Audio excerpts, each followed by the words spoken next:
Existem três coisas que quando um diretor faz diretamente com a equipe dos seus liderados, ele quebra toda a autonomia e autoridade desse líder. Quais são esses cuidados lá no dia a dia que a gente deve ter? Vem comigo na reflexão de hoje.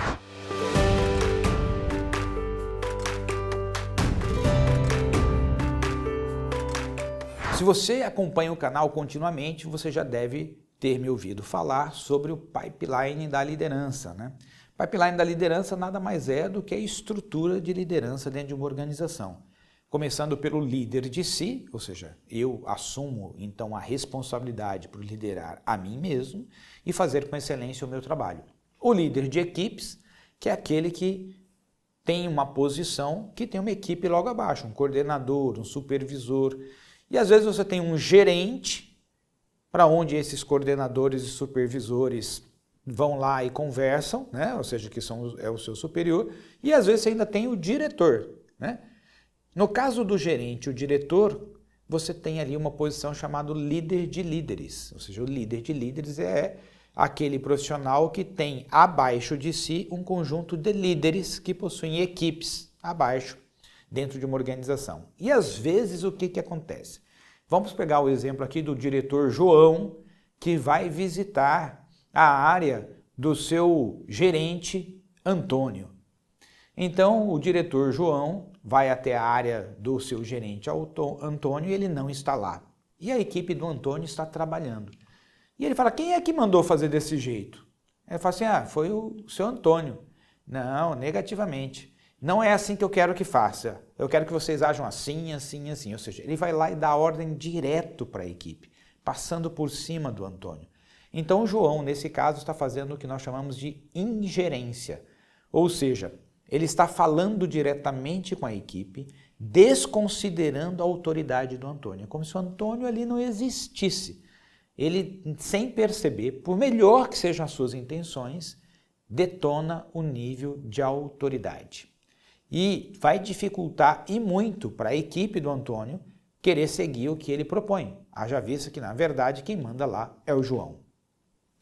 Um outro erro muito comum é criticar para a equipe do liderado. Por exemplo, o João vai até a equipe do Antônio e chegando lá, dependendo do que ele vê, fala, mas o Antônio não vê isso? Não é possível, o Antônio não está aqui para ver isso. Cadê o Antônio? Ou seja, nesse tom de crítica, como se esse Antônio fosse um líder meia boca, não está fazendo o seu dever de casa, às vezes pode ser um erro, uma falha momentânea, mas agindo assim na frente da equipe do Antônio, o Antônio vai ficar completamente sem autoridade. Então, essa é uma prática que deve ser cuidada. Se vê alguma coisa que não está funcionando bem, anota, depois chama o Antônio para conversar e ajusta com o Antônio, mas não diretamente com a equipe. Não falar do Antônio para a equipe dele. Terceiro problema que por vezes acontece, dar concessões ou favores para a equipe do Antônio sem falar com ele primeiro. Você imagina o seguinte, João, como diretor, chega na área do Antônio e conversa com a equipe do Antônio e tem uma pessoa que faz um pedido. Bom, a gente queria, né, na sexta-feira, sair mais cedo, porque essa sexta-feira aí a gente vai ter uma ação na cidade, uma festa que todo mundo quer participar e a gente queria sair meia hora mais cedo. Aí o João fala, tá, pode deixar, tá liberado, vocês podem sair. E ele não conversou com o Antônio. Ele não sabe sobre o contexto, ele não tem informação e mais, mesmo que ele perceba que é possível, ele fala, olha, eu acho que vocês precisam conversar com o Antônio é que decide isso. Para que o Antônio continue sendo a voz da autoridade. Então, muitas vezes isso acontece em empresas de dono, né? O dono chega lá, passa por cima do gerente, passa por cima do coordenador, muda as coisas todas, sem falar com as pessoas que estão ali naquela hierarquia, e acaba que no final as pessoas começam a questionar, mas eu tenho chefe para quê? Ele não manda nada aqui, quem manda mesmo é o seu João, que chega aqui, dá as cartas e define tudo. O resto aí está aí só para tampar buraco.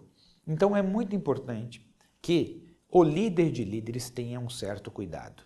Sempre que possível, fortalecer a autoridade, a autonomia do líder que está abaixo.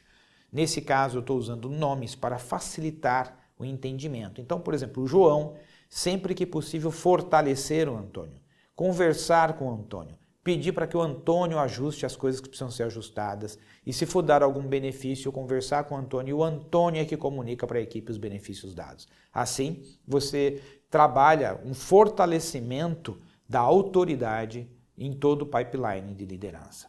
Quarta-feira que vem, te espero aqui com uma nova reflexão. Um grande abraço e até lá. Tchau, tchau.